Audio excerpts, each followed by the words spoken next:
how you are located at the moment.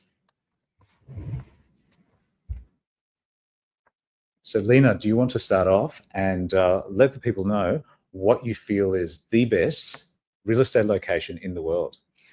Ooh, what a good question. Now, I'm pretty sure everybody would have a different perspective when it comes to real estate. And in Australia, we quite proud of how stable our real estate is. Of I would believe 10% every year, pretty stable. Well, it's a little bit surplus on COVID, but at the end of the day, it's pretty much stable. But I would have to add an opinion that hasn't really been popular out there to look into, which is Vietnam. So we've been knowing that for the past several years, it's China as a top developing country, and then the fastest that's following right after is actually Vietnam. Did you hear that? Because this is something that I've been keeping a very close eye on. It's not just Australia. There's the US, there's Europe, and there's Southeast Asia. So China's been developing for the last 10 years, people talking about how quickly China's been developing. What's next? So tell me more about Vietnam. Really interested about how Vietnam, especially when it comes to property that's being developed from a business point of view, how that works. Yes. So as we know, the way is growing really fast, then the regulation had to change to then be able to support the growing of the economy. So by early 2024, the government had changed the rule in real estate. So now for the first time, foreigner can come in and own 100% of the property without any Vietnamese come into the process anymore. So now they can take care and completely being independent.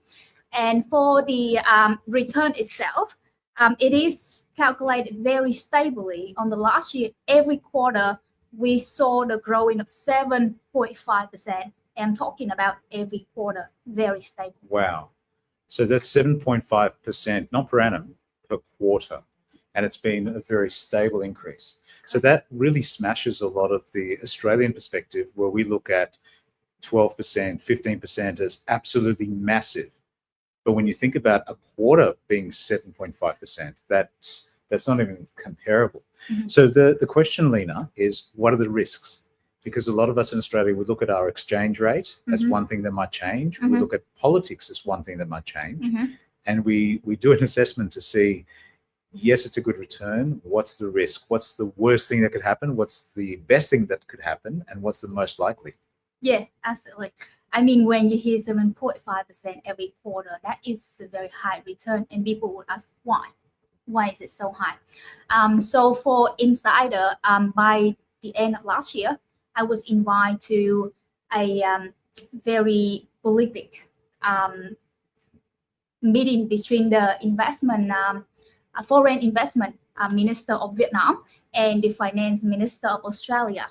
So on that day, I was given live that in 10 years, Vietnam will become developed. So we're saying that it's the last push from a developing onto develop. And that explains why it's growing the way it's growing. And we're talking about the second fastest growing country in the world. That is before India. So India is to follow. Secondly, because of that, now it is the financial capital of Southeast Asia, which they call ASEAN. For the political part of it. Sorry, ASEAN is ASEAN. That's correct, yes. And for the political part of it, it is confirmed that it's one of the most stable political country in Southeast Asia. And not to mention, if we look onto all that, now many information, well, we know what has been changing on the politician around the world and all that. Some might make a joke saying it is China 2.0. Some might say it is the new Japan. Wow. I've been in the game for so long that I remember when in the 1980s, it was bad to get anything from Japan. And then a switch flipped, literally. Panasonic, and I think it was called Technics, was the Japanese brand where everything that had the sticker on it that said made in Japan became, instead of the early 1980s, to the late 1990s, a complete about face. And we've seen that in Australia as well. So if you think manufacturing in Australia, you think about not just real estate, not just property, but you think of the larger picture. There's been some major rebrandings. A good example is LG. You might remember the ad, LG, life is good. But the life's good isn't what LG stood for. In around 1998, 1999, a letter went to the Australian electronics retailers, all the shops, the Myers, the David Jones, the Grace Brothers back then, and said, we're rebranding Gold Star. So in the old days, when I was young and dinosaurs roamed the earth, there was a company called Gold Star. It was very, very cheap, a very low quality, low price radio, television, VCR, tape recorder, DVD player, very cheap things. But they wanted to go to the higher market, so they changed their brand. They renamed themselves from Gold Star to Lucky Gold Star. Lucky Gold Star, LG, became almost the same level as Sony, Panasonic, and LG. And Samsung has come out from Korea, where before you thought China, Japan, Korea's new. So Vietnam, think of it in terms of what did Japan do in the 1980s? What did Korea do in the 2000 to 2010? What's Vietnam going to do 2025 to 2035? Do your own research. I can't give you advice on an international thing because I'm an Australian real estate agent, which means as a buyer's agent, I help Australians buy in Australia. But if you have good experts like Lena, who you can ask the question and ask for how do I measure it? What does it compare to? Lena's got the right connections within the Vietnamese delegate that's coming to Australia, to Sydney in, is that a week and a half? In a week and a half, correct. Amazing. Yes. So it's always about asking the expert that actually knows specifically in that region. Dr. Google will help you in some ways. ChatGPT will help you in other ways. But there's only one thing that's real, and that's the human, the boots on the ground, the person who makes a decision, who signs the checks. So you do need to find an expert like Lena in Vietnam, like hopefully myself in Australia, if you're looking to buy Australian property, and do the research. But remember, it happens every few years that the absolutely most important thing one year, a decade later, is no longer the most important thing. And so just like it changed for Lucky Gold Star to LG, just like it changed from Japan being cheap products to Japan being exclusive products, just like Korea started manufacturing cars and now they're making more expensive cars, and now Samsung, a Korean-based company, has gone great guns. It's still not to Apple. It still hasn't conquered the Apple market share, but look how big the Samsung has gone. And that's just one example. So Lena, the question is, what do you think the risk is in an Australian investing in Vietnamese property? Right, I would say that pretty much if we're looking at residential or is it commercial. So when we come into residential, now every foreigner, so we could say that including Australian, can have the same price as the Vietnamese. So there will be tax that we need to pay over a certain period. At the same time, I would say what is the biggest difference is in Vietnam, there are many buying using cash to get their property, while in Australia it's more or less we still rely on loans for certain reason. So I would say that is one of the biggest barrier at the moment. And so for my firm is now working with the Vietnamese bank to figure out how we can support with loans in Vietnam for foreigner, linking back to Australia, properly partnership with bank in Australia, and so figure out the way to then give a certain kind of loan that could support foreigners to come in and be able to get their opportunity. So what Lena said is very, very important. Later this week, I'm interviewing Mark Burris. Mark Burris is from the Yellow Brick Road. It's Australia's second largest lending institution that's a non-bank lender. And my questions to Mark Burris are around strata units and how lending is now treated with the strata in mind. Because some people are not buying a house, they're buying an apartment, unit, flat, and that could be part of a strata scheme. It could be part of a body corporate. So now that it's been changing for 30 years slowly, but now that the majority of people are heading towards buying properties that are not standalone, that incorporate other laws, how does the lender, how does the bank treat that? So what Lena's saying is that from a foreigner buying in Vietnam, instead of paying cash to purchase, there's a Vietnamese-based entity that would lend against a security in Vietnam against an income that isn't based in Vietnam. And that's quite complex. So don't take our advice, definitely not from this little Zoom or this little Facebook meeting, but do ask the research. Sit down and ask the questions. And if it's something that you want to go further in, you want to explore to see what does that mean? What kind of pay slips do you need? What type of identification do you need to be able to get a yes from the bank that's lending against a property in Vietnam? Then ask the questions and they'll give you a list. And also who's authorized through the DFAT, through the Department of Foreign Affairs and Trade, through an apostille, which is the person that stamps. You know how we get justice of the peace here? They just do a quick stamp and sign. There's the next level up when you do a foreign trade. So I've just transacted on a foreign property, a real estate property, only a couple of years ago, and it's not difficult. You just have to line up in a different queue, show a different passport and driver's license so that they can verify, and there's a ribbon and wax and really fancy stuff, but it's not difficult. There's just a step by step by step. So follow the instructions and you'll do well. But ask for advice from a professional whose job it is to guide you in making a smart decision, because that's their bread and butter, that's their speciality. So Lena, if somebody was to buy a commercial property in Vietnam, in Australia, we look at things as the asset. The commercial property is running a business. And so there's revenue coming in and there's profit coming in. And the bank often assesses how much the rent is being paid in a commercial premises to work out what the value of the commercial premises is. How is that measured, I guess, in Vietnam?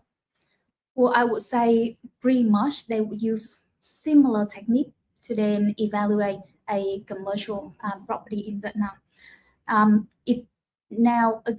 If we do see foreigner coming to an investment in Vietnam in commercial, which is a lot bigger in scale, I would personally suggest to have a partner in Vietnam. So I would say to get with the expert, like what you just mentioned. So sit down with developer, understanding where to go, and maybe don't go all in, not 100%, but take a piece of it and understand the market. Get that and share the risk, share the profit. But at the end of the day, that helps you understand that there's someone else that is an expert in that field already, then guide you slowly and slowly. So that is one way that we can look at to then lower the risk. That's really interesting advice. What that means is instead of throwing everything into this exciting project and just following the shiny object, you're following together with somebody who has their own skin in the game, meaning that the big developer is spending their own money to develop an area. It could be a commercial property that they're upgrading. It could be a piece of land that they're building on, or it could be an existing property that they're simply buying into. If they put in $1 million and you put in 100,000, or they put in 100 million and you put in 1 million, it's more to do with the percentages. So if you work out what you're comfortable with and what you're going to do, that means a lot more, especially when you're following in the footsteps of a giant that has PTR. What do I mean by PTR? I'm glad you asked. A proven track record. The good thing is, with the way the internet works, a lot of things that used to be obscure, that used to be very hard to investigate, have now opened up. And that reduces, doesn't completely mitigate your risk, but it reduces your risk, because you can now see things that are transparent.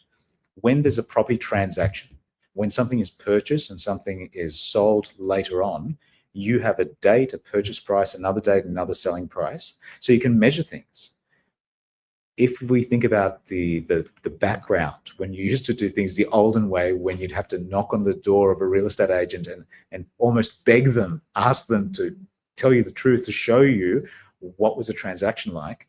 Now Google and the other, there's some very interesting programs that go behind the scenes that have an API, a digital system that pulls out all the information that is taxable information that is actually governed by the country, not by the developer making promises or exaggerating potentially.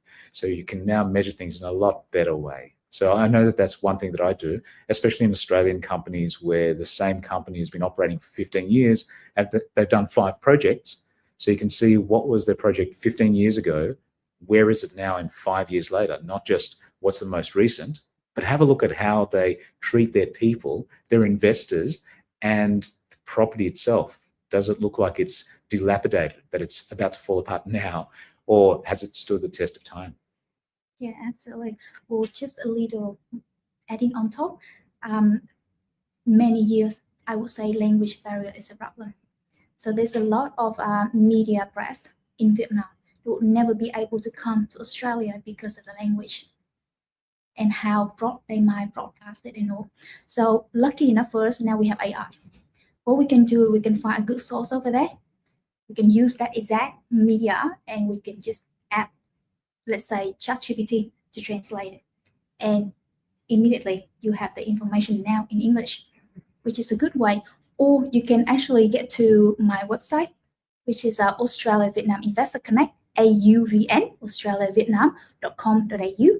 And we do have a lot of posts that we translate, and we already, that is more trusted, from the trusted source, and we translate it into English, and we leave it there for people to then follow and update. Wow, what a great resource. So AUVN. So AU for Australia, VN for Vietnam.com.au. Very easy to find. And if it's from a trusted source and you've got something that's already been translated, I'm sure you probably have the source material as well. So if somebody wants to go and pay somebody else to do the final translation just to make sure they can, but at least you have the first summary, the first read through, what I call the napkin, back of the napkin calculations. You know, when you get that piece of scrap paper and you go, okay, so round numbers this and interest rate this and money in that, it's just a napkin, it's an idea, but it means you're not wasting your time on every little thing. You're choosing from something that somebody else has already translated, and it opens your mind and it opens your adventures. This is really exciting, Lena. I'm really impressed. So if I can ask you about next week, what do you think the delegate is going to be? It's a very large delegation. You said it's around 50 people? That's actually more. So we would estimate it to have 50 people in person, but 50 we will in have person. a large audience. Online. 50 in person, an online audience that's much, much larger. What will they be talking about in the delegation?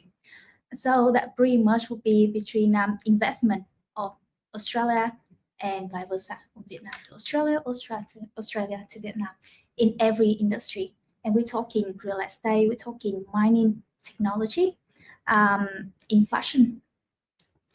Well, if you ask, then we have somebody as an expert there for you. Amazing. So if somebody wants a ticket to the live event, are the tickets still open for Australians that are interested?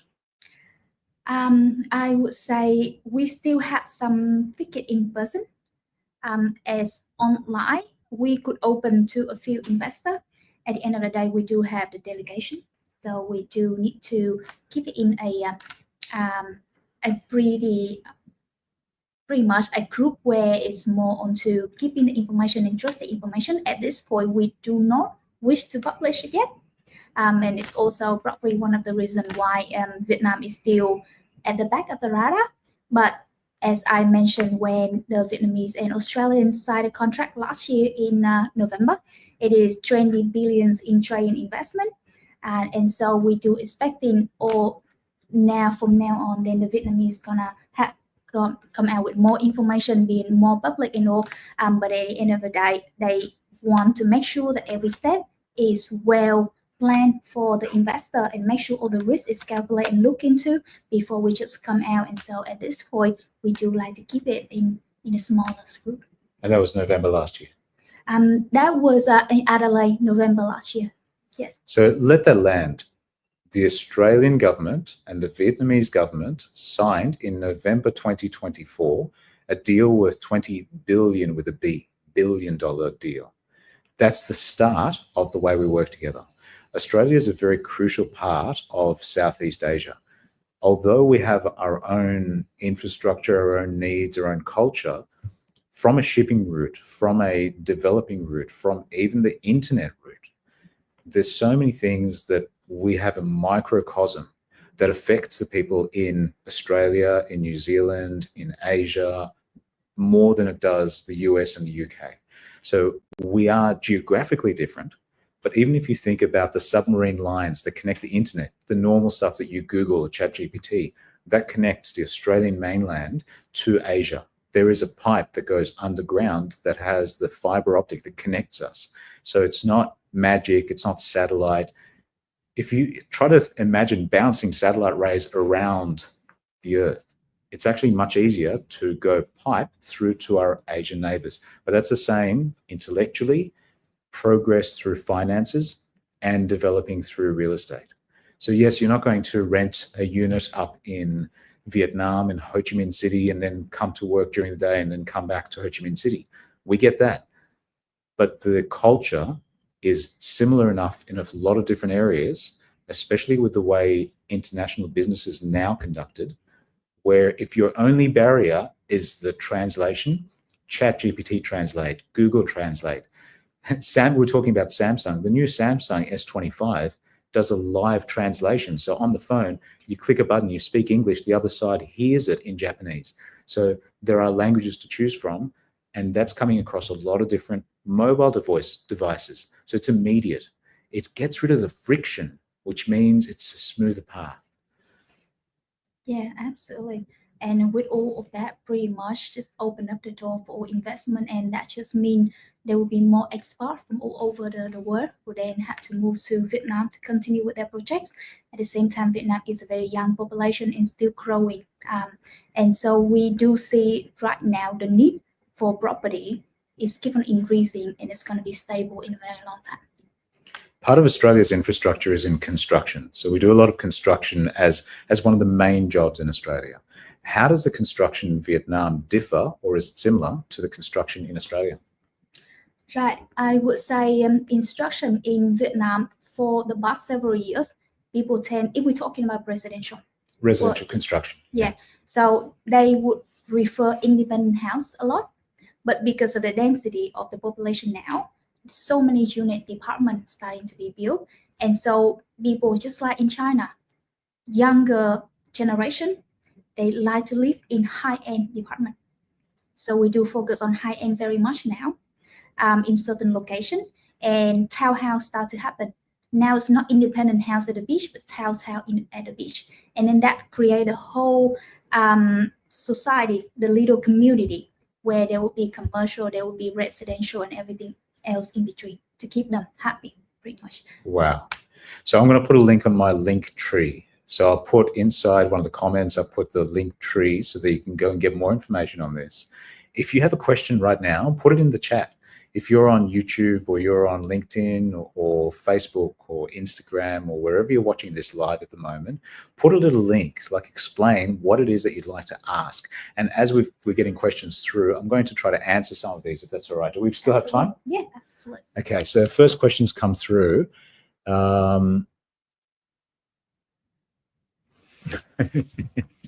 Thank you very much, Mr. Vickers. Thank you, Aldwin. Okay, we're getting a few. I can't read the far. So we've got a far screen. We've got this screen up here, and we've got another screen here, and each one is just a little bit different. There's some things that I don't want to read out here. What I'll do is I'll ask you those questions offline because they're very specific questions. No, but that's been fascinating. And it's amazing how quickly the time goes when you're talking to an expert like Lena. So Lena, thank you so much for spending time with our audience and explaining some of the things that, to be honest with you, you're never going to find out on your own if you didn't ask. If you didn't see this, if it wasn't just spoken about, then you wouldn't even know to ask. And so, keep your eyes open on the things that are changing because it affects you. It affects your lifestyle. It affects you and your family. Because if you're sitting still and everybody else is moving, you're missing out. And it's not just about making money. It's about if everybody's moving at a different rate to you, you are now left alone. And you don't want to do that. You want to, at the very least, beat inflation. But of course, with property, you're looking at double-digit returns. You're hoping to get 10%, 15% returns. So 7.5% quarterly return. I'd love to read more details about that because I have to say, I do like those numbers. That sounds great. Absolutely. Well, thank you for having me, and I'm very happy to be able to be a part of something amazing today. Any question, please come, and I'm right here to support as much as I can. auvn.com.au. Absolutely. Excellent. Lena, thank you so much. Thank you. And thank you for tuning in. I know that this is the time of the week to get things done. And more importantly, there's still a lot of this year to go. Don't think about the end of the financial year. You've still got till Christmas. So between now and Christmas, what is the biggest thing you're going to do? Go out and do it. Absolutely.